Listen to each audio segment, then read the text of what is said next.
ፍቅር በውደት ወይ ደግሞ የልቤ ትርታ ለኔ ትርጉሙ አንድ ነው።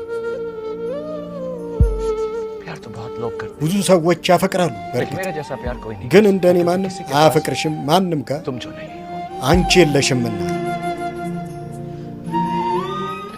እኔ አንቺን ልረሳሽ አልችልም። እኔ